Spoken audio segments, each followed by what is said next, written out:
We will now consider nodal analysis with current controlled current sources.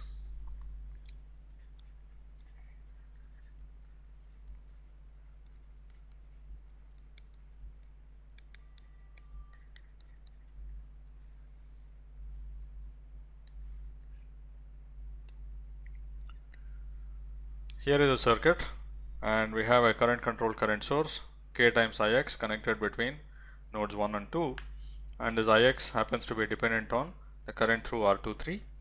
Okay.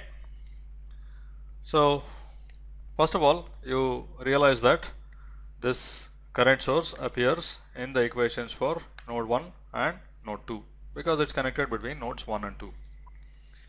So if I write for node 1 the currents flowing away from the node, I will have V1 times G11 through this resistor plus K times Ix through the control source to be equal to I1, the independent source injected into node 1. Similarly for node 2, I have to take the currents flowing away from the node.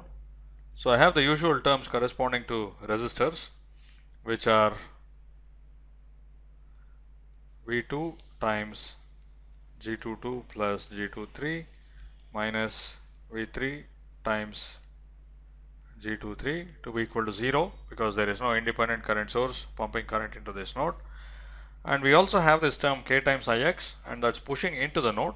The current flowing out of the node will be minus K times Ix. Okay. And for node 3, nothing has changed. It's the same equation that it always was. So we'll have minus V2 G23 plus V3 times G23 plus G33 to be equal to I3. So we do have three equations, but we have this extra unknown here, which is Ix, and the primary variables I would like to use in nodal analysis are the node voltages. This Ix is defined to be the current through this resistor, so it can be rewritten as Ix is G23, the conductance corresponding to R23 times V2 minus V3. Okay. So in both of these, I will replace this with minus K G23 V2 minus V3, and here also I'll have plus K G23 V2 minus V3.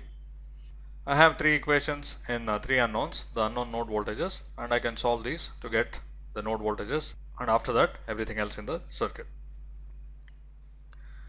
And you also see that this case is similar to that of a voltage controlled current source, except that you have to go an extra step to eliminate the unknown current Ix.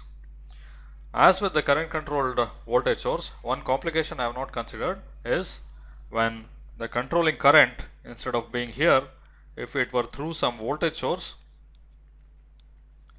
you won't be able to do this. You won't be able to write an equation like that because the current through a voltage source is determined by other things in the circuit, not by the voltage source itself. To analyze that properly, we have to consider auxiliary variables, and that is done in what is known as modified nodal analysis, but we will not be considering that in this course. Okay. So as far as this course is concerned, when we have current controlled sources, we will be considering controlling currents to be only those through resistors. Okay, not through voltage sources. Okay. Now this does not mean that such circuits cannot be analyzed. They can of course be analyzed, but we won't be dealing with them here. Okay.